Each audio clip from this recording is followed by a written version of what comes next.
நாவின் 3 குணாதிசயங்கள். இந்த நாவுக்கு அதிகாரங்கள் உண்டு. இந்த நாவுகள் எப்படிப்பட்ட காரியங்களை செயல்படுத்தும் என்று நாம் தெரிந்து கொள்ள வேண்டும். இந்த நாவாலே நாம் ஆளவும் முடியும், நாவாலே நாம் அழியவும் முடியும். உலகத்தில் ஒரு பழமொழி இருக்கு, பல்லோட பெறுவதோ பல்லாக்கிறதோ வாயின் வார்த்தையினாலே. இந்த நாவுகளுக்கு உண்டான மேன்மையை தேவன் இன்றைக்கு நமக்கு கற்றுத் தருவாராக. வாசிக்க கேட்போம். யாக்கோபு 1:26.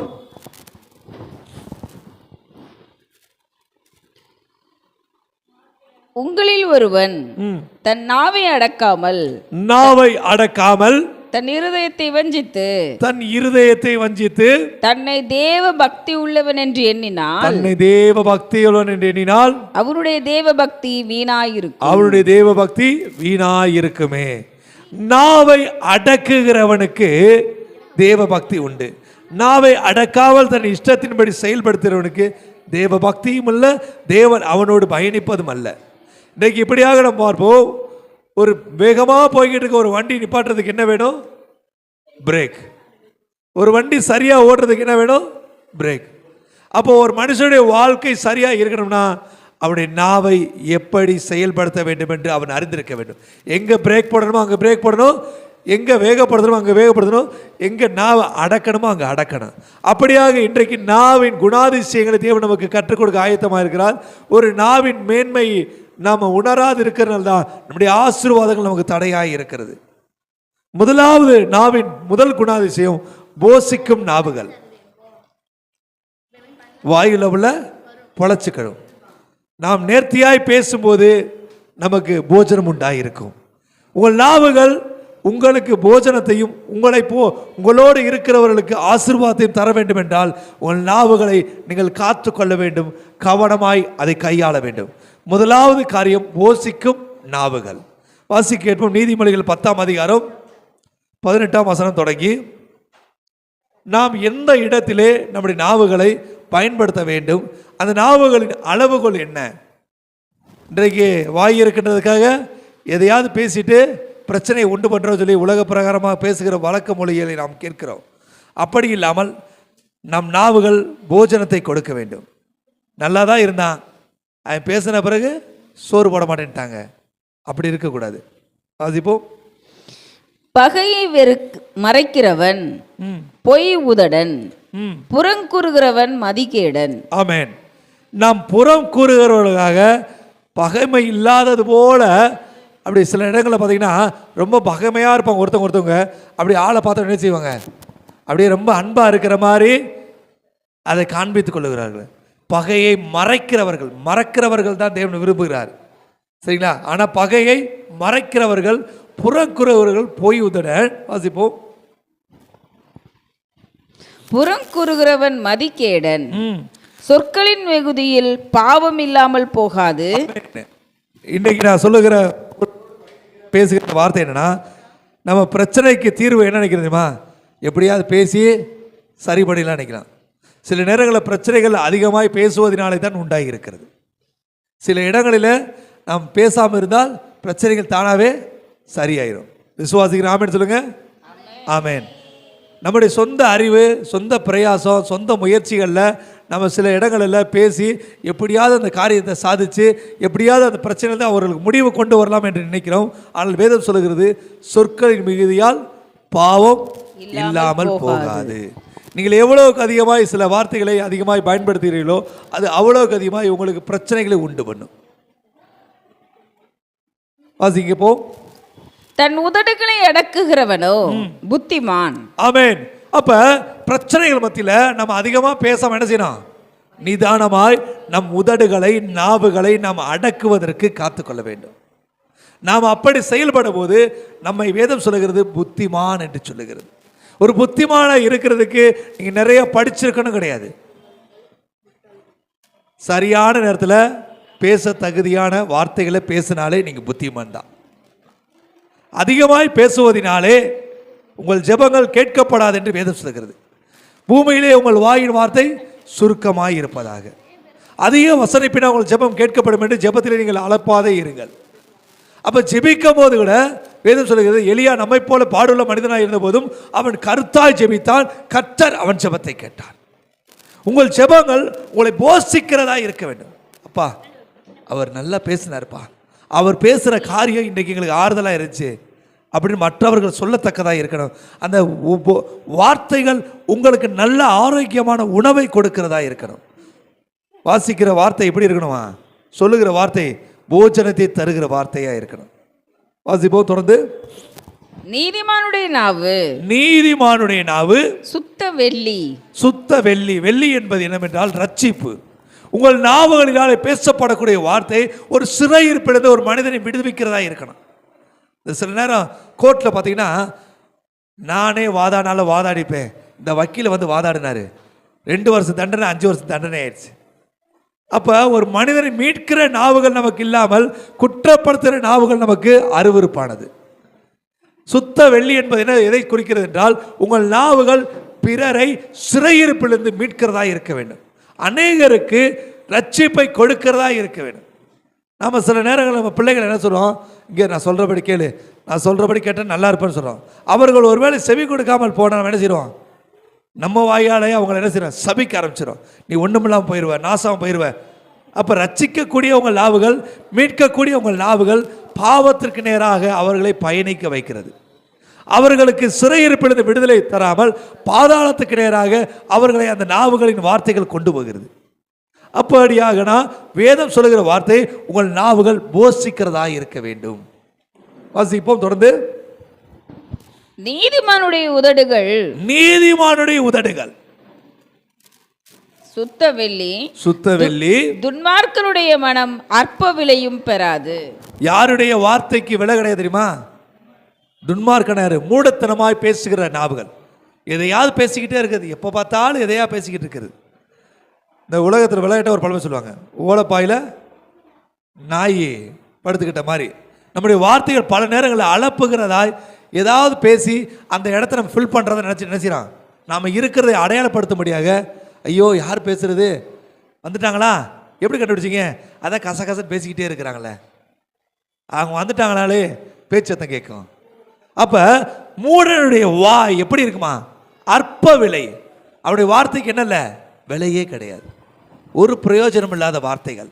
இன்றைக்கி நம்முடைய வார்த்தைகள் பிரயோஜனமற்ற வார்த்தைகளாக இருப்பதை தேவன் விரும்பவில்லை. நம்முடைய வாயின் வார்த்தைகள் ஒவ்வொன்றும் விலை மதிக்கத்தக்கதாக இருக்க வேண்டும். உங்களுடைய வாயின் வார்த்தை பிறரை ரட்சிக்கிறதா இருக்கணும், பிறரை போஷிக்கிறதா இருக்கணும், பிறரை உயர்த்துகிறதா இருக்கணும், பிறரை தேவனுக்குள்ளே நடத்துகிறதா இருக்கணும். அற்ப விலை என்ன தெரியுமா, மதிப்பற்றதுன்னு அர்த்தம். நீ பேசுனால ஒரு யூஸ் இல்லை அப்படின்னு யாராவது சொல்லிட்டாங்கன்னா உடனடியாக நான் செய்ய வேண்டியது என்ன தெரியுமா, தன் நாவை அடக்குகிறவனாக இருக்கணும். யாரும் பேசலைனாலும் யாரும் கேட்கலனாலும் நான் பேசிக்கிட்டே இருப்பேன், அது சிலருடைய சுபாவமாக இருக்கிறது. உங்கள் வார்த்தையை மற்றவர்கள் கவனிக்கவில்லை என்றால் நீங்கள் செய்ய வேண்டிய முதலாவது காரியம் உடனே உங்கள் பேச்சை நிறுத்த வேண்டும். சொல்லுங்க, என் வார்த்தையை மற்றவர்கள் கவனிக்கவில்லை என்றால் நான் செய்ய வேண்டிய காரியம் என் பேச்சை நிறுத்த வேண்டும். அதை நாம் செய்யாதிருப்போமானால் நம் நாவுகள் மதியினத்துக்கு நேராய் நம்மை நடத்தும். நம்மை குறித்து உலகம் இப்படியாய் குற்றப்படுத்தும், இவன் விலையற்றவன், இவன் மதிப்பற்றவன், இவன் பிரயோஜனமற்றவன் என்று அடையாளப்படுத்தப்படுவோம். ஆகையால் நம் நாவுகளை நேர்த்தியாய் பயன்படுத்த கற்றுக்கொள்ளுவோம். வாசிப்போம். நீதிமானுடைய உதடுகள் அநேகரை போஷிக்கும். நீதிமானுடைய உதடுகள் அநேகரை போஷிக்கும். ஏனென்றால் நம் வாயின் வார்த்தைகள் நமக்கும் போஜனத்தை கொடுக்கணும், நம் மூலமாக நம்மை சார்ந்தவர்களுக்கும் அது போஜனத்தை கொடுக்கக்கூடிய விலையேறப்பட்டதாக இருக்க வேண்டும். நாம் பேசுகிற வார்த்தைகள் ஜீவனத்துக்கானதாய் ஜீவிக்கிறதுக்கு ஏற்றவாய் இருக்க வேண்டும். நம்ம இப்படியாக தானியேல் புத்தகத்தில் நம்ம பார்க்கிறோம், 1ஆம் அதிகாரத்தில் 8ஆம் வசனம் சொல்லப்படுகிறது. அங்கே அவர் தானியேலோடு சேர்ந்த 3 அப்படி நண்பர்களும் சிறையிருப்பின் பகுதியிலே அங்கே அஸ்ரிய தேசத்துக்கு அழைத்து போகப்படுகிறார்கள்.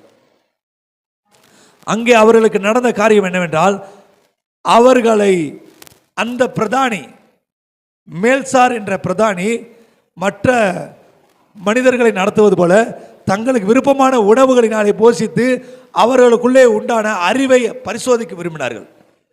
ஆனாலும் தானியேல் ஞானமாய் பேசினான், நிதானமாய் பேசினான். வேதம் சொல்கிறது அந்த 9ஆம் வசனத்திலே, கர்த்தர் அந்த பிரதானியின் கண்களிலே தயவு கிடைக்க செய்தார். என்ன செய்தாரா? ஏனென்றால் ஞானமான வார்த்தைக்கு தயவு கிடைக்கும், நல்ல போஜனம் கிடைக்கும். இன்றைக்கு நம்முடைய வாழ்க்கையிலே நாம் நிற்கதியாய் இருக்கக்கூடிய பல நேரங்களுக்கான காரியம் என்னவென்றால், நம் வார்த்தைகள் போஜனத்துக்கற்ற வார்த்தைகளாக இல்லாமல் மற்றவர்களுக்கு நம்ம வேறு பிரிக்கு விலக்கி வைக்கிற வார்த்தையாக இருக்கிறது. அந்த தானியேலுடைய வார்த்தை அங்கே பிரதானிகளின் கண்களிலே தயவு கிடைக்க செய்தது. அல்லேலூயா. இன்றைக்கு ஒருவேளை மனிதர்களுக்கு உங்களுக்கு தயவு கிடைக்க வேண்டும் என்றால் நீங்கள் எதை செய்ய வேண்டும்? நேர்த்தியாய், நிதானமாய், ஞானமாய் பேச வேண்டும். ஞானமான மனிதனுடைய வாயின் வார்த்தை அவனை போஷிக்கும். அந்த தானியேலுக்கு கர்த்தருடைய கரம் நீட்டப்படுவதற்கு தானியேலுடைய வார்த்தை பிரயோஜனமாக இருந்தது. இன்றைக்கு பக்கத்தில் பார்த்து சொல்லுங்க, உனக்கு நல்ல சாப்பாடு கிடைக்கணுமா, நீ ஞானமா பேசு. நல்ல உயர்வு கிடைக்கணுமா, நிதானமா பேசு.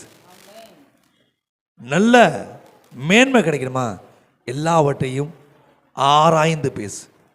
அந்த நாவுகளுடைய வலிமையை நாம் புரிந்து கொள்ளாததினாலே தான் பிரேக் இல்லாத வாழ்க்கையை போல எங்க போய் முட்டுவோன்னு தெரியாம ஓடிக்கிட்டு இருக்கோம். இந்த யாக்கோபு 1:26 சொன்ன போல தன் நாவை அடக்குகிற ஒரு அனுபவத்தை கற்றுக்கொள்ள வேண்டும். வேதத்தில் இப்படியே ஒரு வசனம் சொல்லப்படுகிறது, ஏற்ற நேரத்தில் சொல்லப்பட்ட வார்த்தை வெள்ளித்தட்டில் வைக்கப்பட்ட பொற்பலங்களுக்கு சமானம். நம்முடைய வார்த்தைகளை அலட்சியம் பண்ணுகிற ஒரு சூழலில் நம்ம இருப்போமானால் நாம் நம்மை நிதானிக்க வேண்டும். நீ பேசாமல் இருந்தால் அது எங்களுக்கு போதுன்னு எங்கேயா சொல்லிட்டாங்கன்னா உடனடியாக நீங்கள் செய்ய வேண்டியது என்னவென்றால் அமைதியை காத்து உங்கள் நாவை நீங்கள் அடக்கி கொண்டு நீங்கள் உங்களுக்குள் இருக்கும் தேவனை கனமுள்ளவர்களாய் காட்ட வேண்டும். நீங்கள் நினைக்கிறீங்க நான் தானே பேசுகிறேன், அதனால் என்னன்னா, நீங்கள் பேசப்படும் போது நீங்கள் கிறிஸ்தவன் என்ற அடையாளத்தோடு வெளிப்படுவீர்களானால் உங்கள் கிறிஸ்து, உங்களுக்குள்ள இருக்கும் கிறிஸ்து அவமானத்திற்கு உட்படுத்தப்படுவார். அது நீங்கள் அல்ல, இயேசுவை நீங்கள் அவமானப்படுத்துகிறீர்கள். உங்கள் வாயின் வார்த்தையினாலே நீங்கள் தேவனை தூஷிக்கிறவர்களாய் மாறாமல் இருக்க வேண்டும் என்றால் உங்கள் வாய் நிதானத்தை வெளிப்படுத்த வேண்டும்.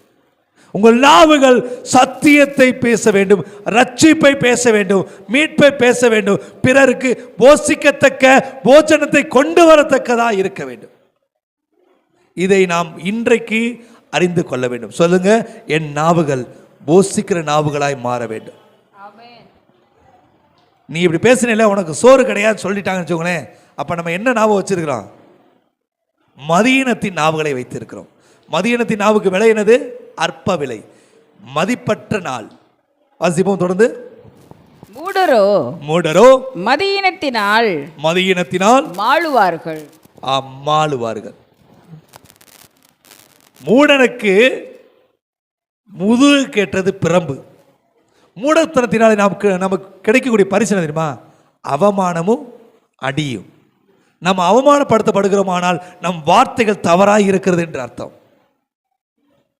உங்கள் வார்த்தையினாலே நீங்கள் பிழைக்கப்பட வேண்டும் என்று ஆண்டவர் விரும்புகிறார். நீதிமானுடைய வாய் ஜீவ ஊற்று, நீதிமானுடைய வாய் நல்ல ஔஷதம், நீதிமானுடைய வாய் அவனை போஷிக்கும். இன்னைக்கு அநேகருக்கு அது தெரியல. வாயினாலே நீங்கள் நற்சாட்சி உள்ளவர்களாய் நிலை நிற்க வேண்டும் என்று தேவன் விரும்புகிறார். உங்கள் நாவுகளின் வலிமையை நாம் அறிந்து கொள்ள வேண்டும். இந்த நாளிலே நம்முடைய தீர்மானங்கள் இப்படியாக தேவனுக்கு முன்பாக இருக்க வேண்டும் என்று ஆண்டவர் விரும்புகிறார். நான் பேசத்தக்க காரியத்தை பேசுவேன், தகுதியற்ற காரியத்தை நாவுகளிலிருந்து பிறவாதிருக்கும்படி தேவனிடத்தில் விண்ணப்பம் பண்ணுவேன். ஏன் ஆண்டவரை ஸ்தோத்திரிக்கணும், ஆண்டவர் துதிக்கணும் சொல்லுமா? நீங்கள் துதிக்கும் போது தேவன் உங்களுக்குள் நாவுகளிலே கிரியை செய்ய ஆரம்பிப்பார்.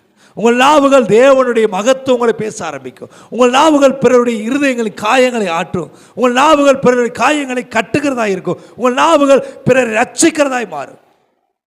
அதனாலே நீங்கள் போஷிக்கப்படுவீர்கள். அநேகர் உங்கள் மூலமாக போஷிக்கப்படுவார்கள். தேவன் இன்றைக்கு இந்த வார்த்தையை உங்களுக்கு வெளிப்படுத்தினது நீங்கள் நல்லது என்று நினைப்பீர்களானால் கர்த்தருக்கு ஸ்தோத்திரம் சொல்லி ஆமென் சொல்லுவோம். ஆமென். நீங்கள் உயர்த்தப்பட வேண்டும் என்று விரும்பினால் உங்கள் நாவுகளை சரியாய் கையாள கற்றுக்கொள்ளுங்கள். உங்கள் மேன்மைகளை நீங்கள் இழந்து போக வேண்டும் என்றால் மதீனத்தின் நாவுகளை நீங்கள் செயல்படுத்துங்கள். கர்த்தர் தம்மை உங்களை ஆசீர்வதிப்பார். அடுத்த ஒரு வசனத்தை வாசிப்போம். அடுத்த ஒரு வசனம் 21 வாசித்தீங்களா? கர்த்தரின் ஆசீர்வாதமே கர்த்தரின் ஆசீர்வாதமே ஐஸ்வர்யத்தை தரும். எனக்கு இந்த நாவுகளை கையாள தெரிஞ்சுக்கிட்டேன்னா கர்த்தர் என்னை ஆசீர்வதிக்க தொடங்குவார். ஏனென்றால் எனக்குள் ஜீவனாய் இருக்கிற தேவன் மகிமைப்பட ஆரம்பிப்பார். உங்கள் சரீரம் யாருடையதாக இருக்கிறது? தேவனுடைய ஆலயமாக இருக்கிறது. உங்களுடைய நாவுகள் அவருடைய வாயின் வார்த்தைகளை விளம்பத்தக்க ஆயத்தம் உள்ளதாக இருக்கிறது. அப்படியாக நீங்கள் பேசும்போது கர்த்தருடைய ஐஸ்வர்யம், கர்த்தருடைய ஆசீர்வாதம் ஐஸ்வர்யத்தை தரும். அதனோடு அவர் வேதனையை கூட்டார். ஆமென். உங்கள் வாழ்விலே வேதனையற்ற ஒரு ஐஸ்வர்யத்தை நீங்கள் பெற வேண்டும் என்றால் நேர்த்தியுள்ள நாவுகளை நீங்கள் பெற வேண்டும், செயல்படுத்த வேண்டும். ஒரு 100 ரூபாய் இருந்து உங்களால், வேதம் சொல்கிறது, போதும் என்கிற மனதுடனே கூடிய தேவ பக்தி மிகுந்த ஆதாயம். இந்த பெற்றுக்கொள்ளும் போது கூட நமக்கு சமாதானமற்ற நிலையில் இருக்கிறதுக்கு நம் நாவுகளை நாம் பயன்படுத்தலாம். எப்படிமா? போதுமா? என்னத்த போதும், பத்தாது, இருக்கிறத வச்சு எதையோ சமாளிக்கணும். இப்படியாக நம் நாவுகள் இருக்குமானால் தேவன் நமக்கு எதிர்த்து நிற்கிறதா இருப்பார். இன்றைக்கு நம்முடைய வாழ்வின் ஒவ்வொரு பகுதியிலையும் நாம் அற்பமாய் எண்ணப்படுவதற்கு நம் நாவுகள் தவறாய் பயன்படுத்தப்படுவதுதான் காரணம். ஆண்டவர் நம்மளை எதிர்பார்க்கிறாள், உங்கள் நாவுகள் எப்படி இருக்கணுமா? போசிக்கிற நாவுகளாக இருக்கணும். சிலர்கிட்ட போனோன்னு பார்த்தீங்கன்னா அவங்க பேசுகிற வார்த்தைகள் நமக்கு வயிறு நிறைஞ்சிடும். எப்படிப்பா இருக்கிறீங்க? நல்லா இருக்கிறீங்களா? வந்த உட்காருங்க. அவருடைய ஆறுதலான வார்த்தைகள் நம் இருதயத்தை அரவணைக்கும், தேற்றும். நாமும் கூட இன்றைக்கு கற்றுக்கொள்வோம், நம் வார்த்தைகள் பிறரை அரவணைக்கிறதாய், ஆறுதல் படுத்துகிறதாய், தேற்றுகிறதாய், தேவனுடைய நன்மையை பெற்றுக்கொண்டு போஜனத்துக்கு ஏற்றதாய் இருக்க வேண்டும் என்று தேவன் விரும்புகிறார். அல்லேலூயா. தைரியமா சொல்லுங்க, என் வாய் கர்த்தருக்குள் நீதியானதை பேசும். நான் போசிக்கத்தக்க வார்த்தைகளை பேசுவேன். ஒருவருடைய இருதயத்தை ஆற்றக்கூடிய வார்த்தையை பேசுவேன். என் வாயின் வார்த்தைகள் அநேகரை ரட்சிப்புக்கேற்ற விதமாய் நடத்தும். இதுதான் முதல் காரியம். ஒருவேளை இதுவரைக்கும் உங்கள் வாழ்வில் அப்படி இல்லாமல் இருக்குமானால் கர்த்தர் இன்றைக்கு உங்களுக்கு விசேஷமான நாவுகளை தருவாராக. ஆமென், ஆமென். இரண்டாவது காரியம், இதை அதிகமாய் நாம் சொல்லிக்கொண்டு போகலாம். இன்னும் அநேக அடையாளங்கள் உண்டு, அநேக வழிநடத்து உண்டு. இன்றைக்கு நாம் சில காரியங்களை நாம் கம்ப்ரஸ் பண்ணி பேசுவோம். இரண்டாவது காரியம், இயேசுவின் செவிகள் திறக்க செய்யும் நாவுகள். சொல்லுங்க, இயேசுவின் செவிகளை திறக்க செய்யும் நாவுகள். உன் நாவுகளால் என்ன செய்யலாமா? இயேசுடைய செவிகளை திறக்கலாம். இன்னைக்கு நிறைய நேரங்கள் நான் இப்படி கேட்குறேன், என் ஜெபத்தை ஆண்டவர் கேட்கவே மாட்டேன்றாரு. சாலமோனுடைய ஜெபம் கர்த்தருக்கு பிரியமாக இருந்தது. சாலமோனுடைய விண்ணப்பத்தை கர்த்தர் அங்கீகரிக்கிறார். ஏனென்றால் நாவினாலே சரியாய் பேசக்கூடிய வார்த்தைகளை வெளிப்படுத்துகிறது. அல்லேலூயா. வாசிக்க கேட்போம். சங்கீதம் 34 அதிகாரம் 13 வசனம் தொடங்கி. உங்கள் ஜெபங்கள் கேட்கப்பட வேண்டும் என்றால் உங்கள் வார்த்தைகள் நேர்த்தியாய் இருக்க வேண்டும். பல நேரங்களில் நம்முடைய ஜெபங்கள் எப்படிப்பட்டதாக இருக்கிறதால் அநேகரை குற்றப்படுத்துகிறதாக, நம் சுயநீதியை பேசுகிறதாக, நாம் தேவனுடைய பிள்ளைகள் என்பதை மறக்கத்தக்கதாக வார்த்தைகள் இருக்குது. இந்த பரிசேயனுடைய ஜெபத்தை பார்க்குறோம். ஆயக்காரனுடைய ஜெபத்தையும் பரிசேயனுடைய ஜெபத்தையும் வேதத்திலும் வாசிக்கும் போது பரிசேயன் இப்படியாய் சொல்லுகிறான், நான் எல்லாவற்றிலும் தசமமாய் கொடுக்கிறேன், நான் எல்லாவற்றிலும் உண்மையாக இருக்கிறேன். அந்த ஆயக்காரனை போல நான் உம்மிடத்திலே நான் எதையும் செய்வதில்லை. குற்றப்படுத்துகிற நாவுகள், பெருமை நாவுகள், தேவனை மட்டுப்படுத்துகிற நாவுகள். ஆயக்காரனோ இப்படி சொல்கிறான், ஆண்டவரே நான் பாவியான மனுஷன், உமக்கு நேராக, வானத்துக்கு நேராக கண்களையும் தலையையும் உயர்த்துவதற்கு நான் தகுதியற்றவன். என் சிரம் தாழ்த்தி என் குற்றங்களை ஒப்பு கொடுத்து என்ன இடத்துல நீர் இரக்கமாயிரு என்று கேட்டுக்கொள்கிறான். அவன் ஜெபத்தை தேவன் கேட்கிறார். உங்கள் நாவுகள் தேவனுடைய செவிகளை திறக்க வேண்டும். உங்கள் நாவுகள் தேவன் உங்கள் ஜெபங்களை கேட்கிறதா இருக்க வேண்டும். வாசிக்க கேட்போம். சங்கீதம் 34 13 வசனம் தொடங்கி.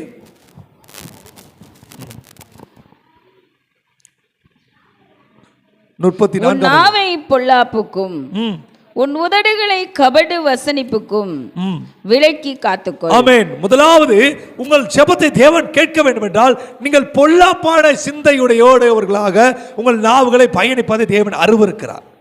கபட்டு வசனிப்பு மனிதன்ட்ட தந்திரம் இருக்கலாம், தேவன்ட்ட தந்திரம் இருக்குமா?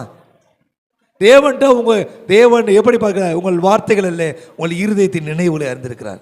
வேதத்தில் இப்படி ஒரு வசனம் இருக்கு, இருதயத்தின் நிறைவை வாய் பேசும். நம் தேவனிடத்தில் என்னது? கபடுத்தனமான வசனிப்பினாலே அவர் என் ஜெபத்தை கேட்பார் என்று நினைத்து கொண்டு நாம் ஜெபத்திலே அவருக்கு முன்பாக நிற்கிறோம். ஆண்டவர் சொல்கிறார், பொல்லாப்புக்கு விலகி கபட்டு வசனிப்புக்கு விலக்கி காத்துக்கொள். ஆண்டவர் இதை எதிர்பார்க்கிறார். வாசிக்க கேட்போம். தீமையை விட்டு விலகி நன்மையை செய். தீமையை விட்டு விலகி நன்மையை செய். நீங்கள் பேசுகிறது ஒரு நாள் செயலாய் மாறும். உங்கள் வார்த்தைகள் ஒரு நாள் ஜீவனாய் மாறும். இயேசு கிறிஸ்து லாசரு உயிர்ப்பிக்கிறதுக்கு பயன்படுத்தின ஆயுதம் இது, நாவுகளின் வார்த்தைகள். பூமியை கர்த்தர் சிருஷ்டிக்க பயன்படுத்தின ஆயுதம் இது. அவர் சொல்ல ஆகும், அவர் கட்டளை நிற்கும்.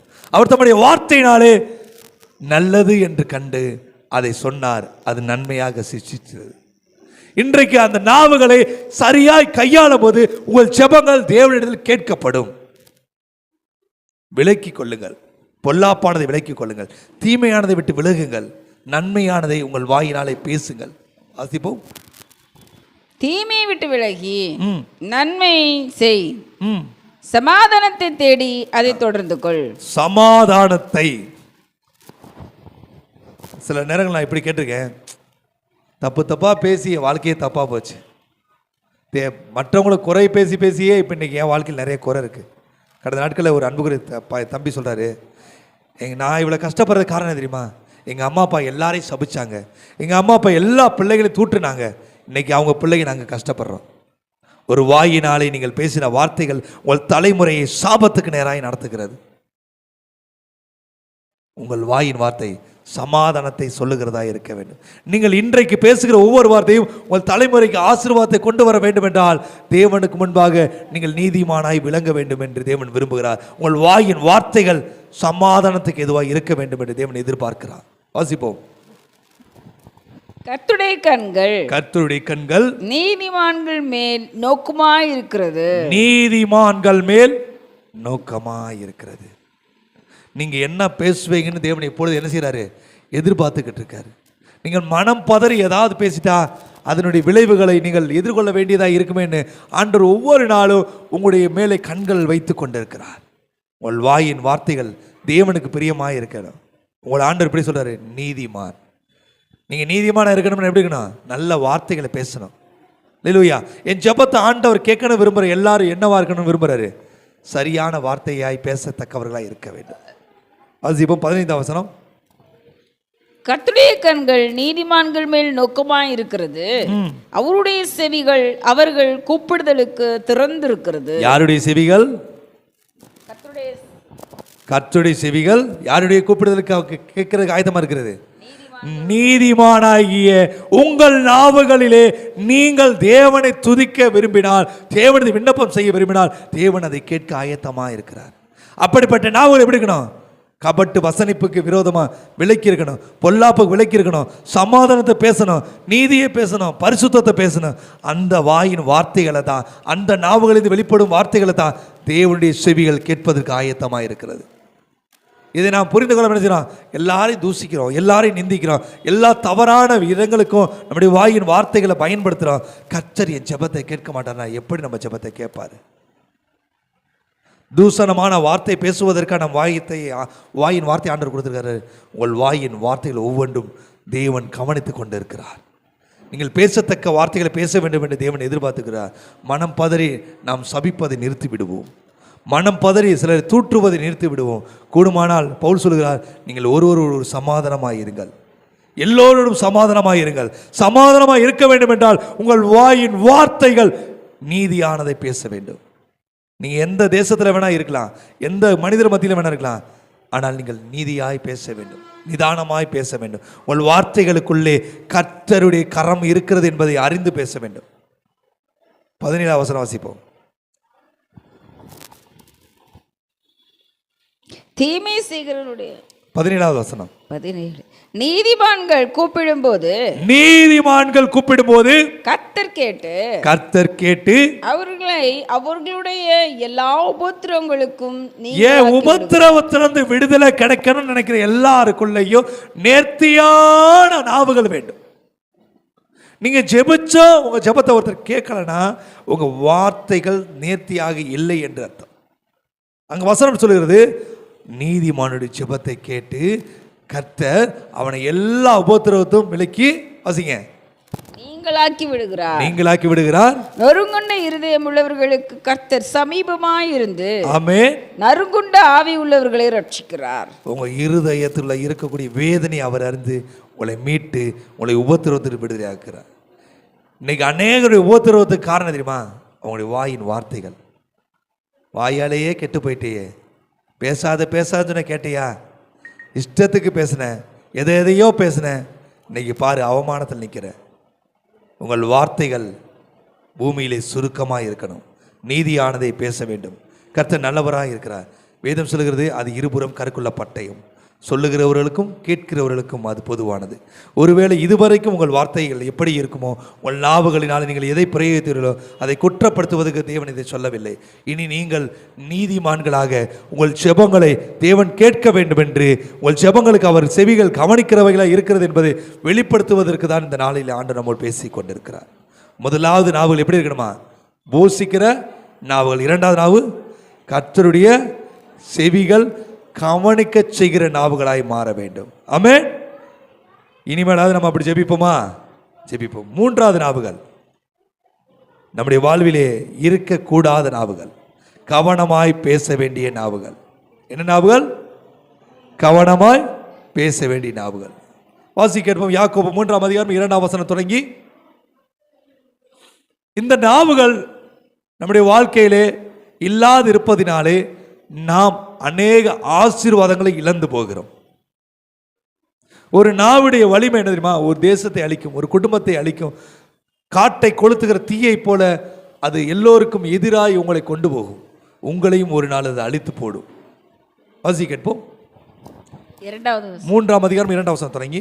நாம் எல்லோரும் அநேக விஷயங்களில் தவறுகிறோம். ஒருவன் சொல் தவறாதவனானால் அவன் பூரண புருஷனும் தன் சரீரம் முழுவதையும் கடிவாளத்தினாலே அடக்கி கொள்ள கூடியவனா இருக்கும். இப்படியாக வேதவசனம் சொல்கிறது, நாம எல்லாரும் தவறு செய்கிற மனுஷர்கள் தான். இங்க நீதிமான் ஒருவனும் இல்லை, ஒருவனாகிலும் இல்லை. அப்படி என்று வேத சத்தியம் நமக்கு கற்றுக் கொடுக்கிறது. ஒருவேளை நீங்கள் மனம் பதறி அப்படிப்பட்ட காரியத்தை பேசியிருப்பீர்களானால், தவறுள்ள சூழ்நிலையில் நீங்கள் நடத்தப்பட்டிருப்பீர்களானால், நீங்கள் அப்படி எப்படி இருக்கணுமா? உங்களை நீங்கள் அடக்கி கொள்ளுகிறவர்களாக இருக்க வேணும். ஐயோ ஆண்டவரே, தெரியாமல் பேசிட்டேன். சில நேரங்கள் நம்ம எப்படி இருக்கிறோம், நம்ம தப்பாக பேசிட்டு அதை எப்படி சமாளிப்போம் தெரியுமா? நான் அப்படி நினச்சி பேசலப்பா, நான் இப்படி நினச்சி பேசலப்பா அப்படி சொல்லி பேசும்போது என்ன, அது அதிகமான வசனிப்பினாலே, அதிகமான வார்த்தையினாலே பிரச்சனை பெருசாக மாறிடுது. அந்த வசனம் சொல்லுது, திருப்பி வாசிங்க. நாம் எல்லோரும் அநேக விஷயங்களில் தவறுகிறோம். ஒருவன் சொல் தவறாதவனானால் அவன் பூரண புருஷனும் தன் சரீரம் முழுவதையும் கடிவாளத்தினாலே. உடனே என்ன செய்யணும்? தன்னை கண்ட்ரோல் பண்ணிக்கணும். தன்னை கட்டக்கூடியவனா, தன்னை நிதானிக்கத்தக்கவனாய், ஐயோ நம்ம தப்பா பேசிட்டோமே, இந்த வார்த்தை தவறானதே, இந்த வார்த்தையினாலே தேவையற்ற காரியம் வெளிப்படுமேன்னு சொல்லி நீங்க உணரப்பட்டீங்கன்னா உடனடியா நீங்கள் கடிவாளத்தினாலே உங்களை கட்டிக்கொள்ள வேண்டும். உங்கள் நாவுகளை கட்டிக்கொள்ள வேண்டும், உங்கள் நாவுகளை அடக்கி கொள்ள வேண்டும். அப்படி செய்யும் போது உங்களுடைய பிரச்சனையிலிருந்து நீங்கள் விடுதலை ஆவதற்கு ஒருவேளை வழிகள் உண்டாகலாம். வாசி கேட்போம் தொடர்ந்து. தன் சரீரம் முழுவதையும் கடிவாளத்தினாலே அடக்கி கொள்ளக்கூடியவனுமாய் இருக்கிறான். பாருங்கள், குதிரைகள் நமக்கு கீழ்ப்படியும்படிக்கு அவைகளின் வாய்களில் கடிவாளம் போட்டு அவைகளுடைய முழு சரீரத்தையும். குதிரையை எப்படி நம்ம கீழ்ப்படிய வைக்கிறோம்? குதிரை வேகமாய் ஓடக்கூடியது, தாறுமாறாய் ஓடக்கூடியது, தன் இஷ்டத்துக்கு ஓடக்கூடிய வேகமான ஒரு மிருகம். அதை நாம் கடிவாளத்தினாலே அதை நாம் இஷ்டத்துக்கு திருப்புகிறோம். வாயில் ஒரு கடிவாளம் போட்ட உடனே அதை என்ன செய்கிறோம்? அதை நாம் இஷ்டத்துக்கு திருப்புகிறோம். வாய் கட்டு இருந்தால் அது நமக்காக செயல்படும். வாய் கட்டுகள் நம்ம இடத்துல சரியாக இல்லாதிருந்தால் அது இஷ்டப்படி பயணிக்கும். ஒரு குதிரையை அடக்கிறதுக்கு பயன்படுத்தக்கூடிய ஆயுதம் என்னது? கடிவாளம். சொல்லுங்க, என்ன அடக்கிறதுக்கு ஒரு கடிவாளம் வேணும். நான் அடக்கப்பட வேண்டும் என்றால் நான் கவனமாய் இருக்கத்தக்க நாவுகளை உடையவனாய் இருக்க வேண்டும் என்று தேவன் நம்புகிறார். இன்றைக்கு சொல்லுங்க, எனக்கு ஒரு கடிவாளம் வேணும், எனக்கு ஒரு கடிவாளம் இருக்கட்டும். அந்த கடிவாளம் நான் நேர்த்தியாய் பயணிக்க தேவனுடைய பிள்ளை என்பதை பூமி அறியத்தக்கதாய் இருக்க வேண்டும் என்றால் எனக்கு கடிவாளம் வேண்டும், என் வாய்க்கு கடிவாளம் வேண்டும். குதிரையை நேர்த்தியாய் நடத்துவதற்கு ஒரு கடிவாளம் தேவைப்படும் போது நாமும் கூட அப்படி இருக்க வேண்டும் என்று தேவன் விரும்புகிறார். ஆனால் நம்மை குறித்து வேதம் சொல்கிறது, குதிரை யுத்த நாளுக்கு ஆயத்தமாக இருக்கிறது. நாம் யுத்த நாளுக்கு ஆயத்தமான குதிரைகளாக இருக்க வேண்டும் என்று தேவன் விரும்புகிறார். ஏனென்றால் ஜெயமோ கர்த்தரால் வரும். நம்மை கடிவாளம் என்று சொல்லவில்லை, கர்த்தருடைய வார்த்தையினாலே நாம் கட்டப்பட்டு இருக்க வேண்டும் என்று தேவன் விரும்புகிறார். கர்த்தருடைய வார்த்தை உங்களுக்குள் இருக்குமானால் உங்கள் வாயின் வார்த்தை ஒவ்வொன்றும் நேர்த்தியாய் இருக்கும். வாசிக்க கேட்போம். குதிரைகள் நமக்கு கீழ்ப்படியும்படிக்கு அவைகளின் வாய்களில் கடிவாளம் போட்டு அவைகளுடைய முழு சரீரத்தையும் திருப்பி நடத்துகிறோம். எப்படி? ஒரு வாயில கட்டப்பட்ட கடிவாளம் ஒரு முழு சரீரத்தையும் நம்முடைய இஷ்டப்படி நடத்துவதற்கு அது ஆயத்தமாகுமனா, நம்முடைய வாய் நம் சரீரம் முழுவதுக்கும் நமக்கு நன்மையானதுக்கு கொண்டு வரும். நம் சரீரம் முழுவதையும் நாம் சரியாக நடத்துவதற்கு என்ன செய்யணுமா? நாவை கடிவாளம் கட்ட வேண்டும். சொல்லுங்களேன், நாவை அடக்கணும், பேச்சில் அடக்கணும், பலத்தில் அடக்கணும், ருசியில் அடக்கணும், தேவையற்ற காரியங்களில் அடக்க கற்றுக்கொள்ள வேண்டும். அதைத்தான் யாக்கோபு 1:26 சொல்லுது, தன் நாவை அடக்குகிறவன் தான் ஒரு வெற்றியுள்ள வாழ்க்கை வாழ முடியும். நாம் அப்படிப்பட்ட வாழ்க்கையை வாழணும்னு நினைக்கிற ஒவ்வொருத்தவங்களும் நாவை அடக்க வேண்டும். உங்கள் நாவுகளுக்கு முன்பாக சொல் புறவா முன்பதை தேவன் அறிந்திருக்கிறார். நீங்கள் இன்னது பேச ஆயத்தமாக இருக்கிறீர்கள் என்று. ஹல்லேலூயா. வாசிக்க கேட்போம். கப்பல்களை பாருங்கள், கப்பல்களை பாருங்கள், அவைகள் மகா பெரியவைகளாய் இருந்தாலும். ஒரு பெரிய கப்பலை நம்ம பார்க்கிறோம். அந்த கப்பலை நிறுத்துறதுக்கு தேவன் ஒரு ஆயுதத்தை வைத்திருக்கிறார். வாசிப்போம். கடுங்காற்றினால் அடிபட்டாலும் அவைகளை நடத்துகிறவன் போகும்படி யோசிக்கும் இடம் எதுவோ அவ்விடத்திற்கு நேராக மிகவும் சிறிதான சுக்கான், ஒரு சிறிதான சுக்கான்.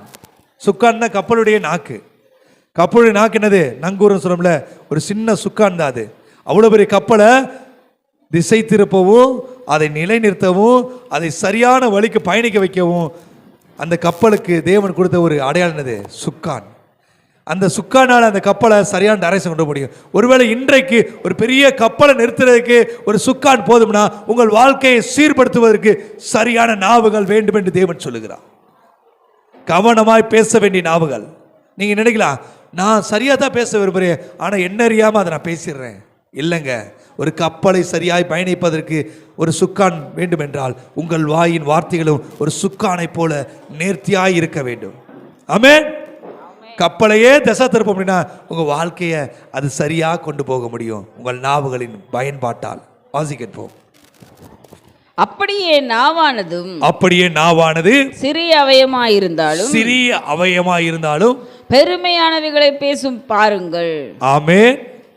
அநேகருடைய மேன்மையை இழப்பதற்கான வீண் பெருமை, வீணான பெருமைகளினாலே அநேகர் ஆசீர்வாதங்களை இழந்து போகிறார்கள். தேவையற்ற வார்த்தைகள், அநேகருக்குடைய இருதயத்தை வருத்தப்படுத்துகிற வார்த்தைகள், அநேகர் அந்த மனிதனை விட்டு தூர போகிற நினைக்கத்தக்க வார்த்தைகள். ஐயோ, இவனை பார்த்துட்டு நம்ம தூரம் இருக்கிறது நல்லது, இவன் பேசினா நம்ம இருதயம் காயப்படும் அப்படி சொல்லி விலகி நிற்கிற ஒரு சூழல். ஆனால் வேதம் சொல்லுகிறது, அந்த நாவுகள் கவனமாய் பேச வேண்டும். வாசிங்க அந்த வசனத்தை. அப்படியே நாவானதும் சிறிய அவயமாயிருந்தும் பெருமையானவைகளை பேசும். பெருமையானதை பேசும். நமக்கு சிலருக்கு இப்படி சில நேரங்கள் பேர் வைக்கிறாங்க, ரொம்ப பெருமைக்காரன்டா, எப்போ பார்த்தாலும் பெருமை பித்திக்கிட்டே இருப்பான், தேவையில்லாத பேசிக்கிட்டு இருப்பேன். எங்கள் அப்பா தெரியுமா, எங்கள் அம்மா தெரியுமா, ஒரு காலத்தில் நாங்கள் எப்படி இருந்தோம் தெரியுமா, இப்போ எப்படி இருக்கிற. வேதம் சொல்கிறது, நாங்கள் குதிரைகளை குறித்தும் ரதங்களை குறித்தும் மேன்மை பாராட்ட மாட்டோம், எங்கள் தேவனாய கர்த்தரை குறித்தே மேன்மை பாராட்டுவோம். நம்முடைய நாவுகள் நம் தேவனை குறித்து இருக்கணும். சிலர் சொல்லலாம் அந்த வார்த்தையை, நாம் அப்படி சொல்லக்கூடாது. உங்கள் நாவுகள் எதை குறித்து மேன்மை பாராட்டும்? எங்கள் தேவனாய கர்த்தரை குறித்து மேன்மை பாராட்டுகிற நாவுகளாய் மாறணும். அவரை துதிங்க, அவரை மையப்படுத்துங்க, அவரை ஆராதிங்க, அவரை கனப்படுத்துங்க, அவருடைய இயேசு கிறிஸ்துவின் நாமத்தை மையப்படுத்திக்கிட்டே இருங்க. அல்லேலூயா. வாசிப்போம். சிறிய நெருப்பு சிறிய நெருப்பு எவ்வளவு பெரிய காட்டை கொளுத்தி விடுகிறது. எவ்வளவு பெரிய காட்டை கொளுத்தி விடுகிறது. நாவும் நெருப்புதான். நாவும் நெருப்பு தான். சொல்லுங்க பக்கத்துல பார்த்து, பக்கத்துல பார்த்து சொல்லுங்க. நாவு நெருப்பு தான். சரியா கையாளுங்க. கையாண்டிங்கன்னா அதை வச்சு குளிர் காயலாம், நன்மையானதுக்கு பயன்படுத்தலாம், போஜனத்துக்கு உருவாக்கலாம், தேவையானதை படைக்கலாம். ஆனால் நீங்கள் நாவை சரியாக பயன்படுத்த வேண்டால் அது காட்டை கொளுத்தி விடும், உங்கள் வீட்டை கொளுத்தி விடும், உங்கள் வாழ்க்கையை தீக்கரையாக்கி விடும். அந்த நாவு சிறியது தான். அல்லேலூயா. வாசிக்கிறோம். அது அநீதி நிறைந்த உலகம். நம்முடைய அவயங்களில் நாவானது முழு சரீரத்தையும் கரைப்படுத்தி ஆயுள் சக்கரத்தை கொளுத்தி விடுகிறதாயும் நரக அக்னியினால் கொளுத்தப்படுகிறதாயும் இருக்கிறது. ஆமென். கவனிக்கப்பட வேண்டிய நாவுகள், கவனமாக இருக்க வேண்டிய நாவுகள். நாம் அப்படி பேசி நம்ம நரகத்துக்கு போயிடக்கூடாதுன்னு ஆண்டவர் விரும்புகிறாரு. நம்முடைய நாவுகளினாலே அநேக நரகத்துக்கு போகிறாங்க. தூசணமாக தேவனுக்கு விரோதமாக பேசுகிற காரியங்கள், தேவையற்ற காரியங்கள் தலையிடுகிறது. இதையெல்லாம் நம்மை நித்திய ராஜ்யத்துக்கு கொண்டு போகாமல் நரக ஆக்கினைக்கு கொண்டு போகிறதா இருக்கிறது. ஆகையால் மூன்றாவது காரியம், கவனமாய் பேச வேண்டிய நாவுகள். இந்த நாவுகள், எந்த நாவுகள் நமக்குள்ளே இருக்குது? ஒருவேளை இதுக்கு முன்னாடி நம்முடைய நாவுகளை நாம் அலசி ஆராயாதபடி இந்த நாளிலிருந்து நாம் நல்ல வார்த்தைகளை பேசத்தக்க நாவுகளை உடையவர்களை மாறவும். வாசிங்க. நாவை அடக்க ஒரு மனுஷனாலும் கூடாது, அது அடங்காத பொல்லாங்குள்ளதும். நாவை அடக்க ஒரு மனுஷனாலும் கூடாது, அது அடங்காத பொல்லாங்குள்ளதும் சாவுக்கு எதுமான விஷம் நிறைந்ததுமாய் இருக்கிறது. அதனாலே நாம் பிதாவாகிய தேவனை துதிக்கிறோம், தேவனுடைய சாயலின்படி உண்டாக்கப்பட்ட மனுஷனை அதனாலே சபிக்கிறோம். எப்படிப்பட்ட வார்த்தை பாருங்க. ஒரே நாவுல நன்மையும் ஒரே நாவுல தீமையும். தேவனை துதிக்கிற நாவுனால பிறரை சபிக்கிறோம். சபிக்கிறது கேட்கப்படுமா? துதிக்கிறது கேட்கப்படுமா? சபிக்கிறத கேட்கப்படும். அதனால உங்கள் வாய்கள் துதிக்கிறதாய் மாத்திரம் இருக்கணும். அல்லேலூயா. கர்த்தர் நல்லவர். இந்த நாளிலே கூட கடைசி வசனத்தை நம்ம எல்லாரும் சேர்ந்து வாசிப்போம். அந்த வார்த்தையை, துதித்தலும் சபித்தலும் ஒரே வாயிலிருந்து துதித்தலும் சபித்தலும் ஒரே வாயிலிருந்து புறப்படுகிறது. ஒரே வாயிலிருந்து புறப்படுகிறது. என் சகோதரரே, என் சகோதரரே, இப்படி இருக்கலாகாது, இப்படி இருக்கலாகாது. ஒரே ஊற்றுக்கணையிலிருந்து ஒரே ஊற்றுகளிலிருந்து தித்திப்போம் கசப்புமான தண்ணீர் சுரக்குமா? கசப்புமான தண்ணீர் சுரக்குமா? என் சகோதரரே, என் சகோதரரே, அத்திமரம் ஒலிவ பழங்களை திராட்சை செடி அத்தி பழங்களையும் கொடுக்குமா? மாறி மாறி கொடுக்குமா? அப்படியே அப்படியே ஓர்ப்பான நீரூற்று தித்திப்பான ஜலத்தை கொடுக்க மாட்டாது. தீமையான வார்த்தைகளை பேசுகிற நாவுகள் ஒரு நாளும் தேவனுக்கு பிரியமான துதியை கொடுக்காது. தேவன் அந்த துதியை ஏற்றுக்கொள்ள மாட்டார். ஆகையால் இன்றைக்கு நாம் தித்திப்புள்ளவர்களாய் மாற வேண்டும் என்று தேவன் விரும்புகிறார். நம் நாவுகள் நல்ல ஔஷதமாய் மாற வேண்டும். எழுந்திருப்போம். அல்லேலூயா. சொல்லுங்க. என் நாவுகள் நல்ல ஔஷதம். ஒரே ஒரு வசனம் படிப்போம். மத்தேயு 12ஆம் அதிகாரம் 34ஆம் வசனம் சொல்லுகிறது, உங்கள் இருதயத்தின் நிறைவை வாய் பேசும். நல்ல இருதயத்தின் உள்ளதை நல்ல நாவுகள் வெளிப்படுத்தும். உங்கள் இருதயம் நன்மையானது, தீமையான இருதயத்தில் உள்ளது தீமையானதை வெளிப்படுத்தும். ஆண்டவர் நம் இருதயத்தில் நல்ல நினைவுகள் இருக்க வேண்டும், நம் வாயின் வார்த்தையை நல்லதை பேச வேண்டும் என்று விரும்புகிறார். சொல்லுங்க. ஒரு பொருத்தனையோடு கடந்து போவோம். எல்லாரும் எழுந்திருப்போம், கரங்களை உயர்த்துவோம்.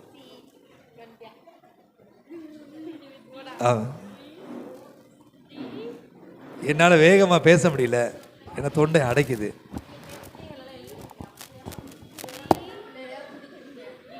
இதுவே வேகமாக பேச முடியல. ஆமென். கர்த்தர் நல்லவர்.